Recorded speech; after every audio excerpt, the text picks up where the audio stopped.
It was the 6th day of a massive assault on the Taliban stronghold of Marjah. US-led forces, including Afghan soldiers, made significant headway in seizing control of the town, but not without a severe cost. Today saw the most serious incident since the battle began, an explosion and several Marine casualties. Our Miguel Marquez is in Marjah. Early morning in the southern end of Marjah, the Afghan army comes looking for a fight.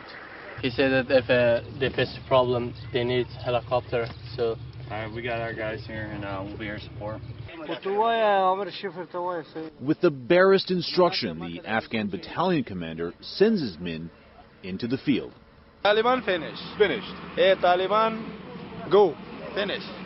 When it comes time to fight, they are ready for it. Dozens of Afghan soldiers fan out. They swarm across farm fields dotted with huge mud compounds. The people who live here know exactly what's coming. There are 4 compounds in the area now controlled by the Taliban, he says. My men are headed in there to take them out. Marines say what the Afghans lack in planning, they more than make up for when they take to the battlefield. If they stuck with a plan, it'd fall through most likely, because the Taliban's moving around everywhere right now. So they just come up with a general idea of what they want to accomplish, and then they flex from there. And you guys can roll with it? Yes. You can do anything for them. It's not long before the fighting begins. The gunfire quickly increases. A mortar round lands nearby. The Afghan army counters with rocket-propelled grenades. We're on one of the main roads in Marjah. The Afghan forces are on both sides of this road. There was reports of the Taliban in compounds here. They went in to clear them, and a huge fight broke out. An enormous amount of metal and rocket-propelled grenades flying through the air. It appears as though the Marines that we're with didn't even fire one bullet. Their rules of engagement are much higher than those for the Afghans.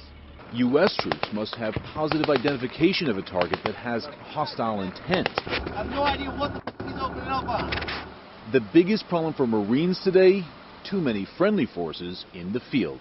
Did you guys even get a round off? No, we sure didn't. Why? We're just out here supporting the ANA. This is their fight.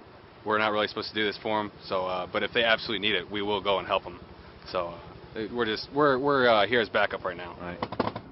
The fighting only intensified.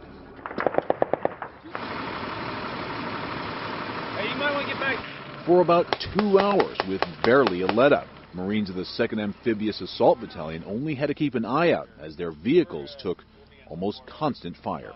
We took a couple rounds to our vehicle. Everybody's fine, but a little out there.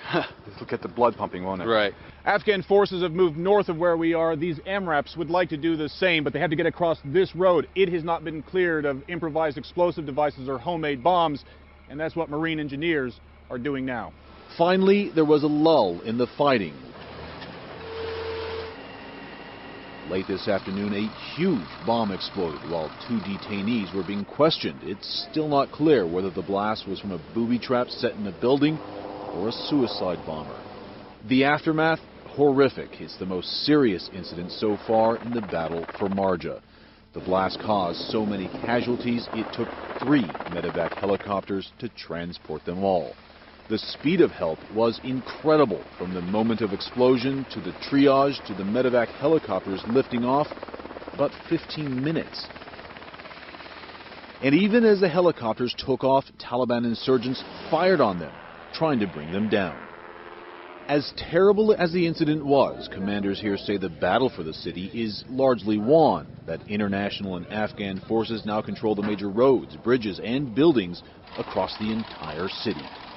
I guess it will take us another 25 to 30 days to be entirely sure that we have secured that which needs to be secured. And we probably won't know for about 120 days whether or not the population is entirely convinced by the degree of commitment that their government is showing to them. Encouraging signs, but more fighting to come. For Nightline, I'm Miguel Marquez in Marjah, Afghanistan. The Vancouver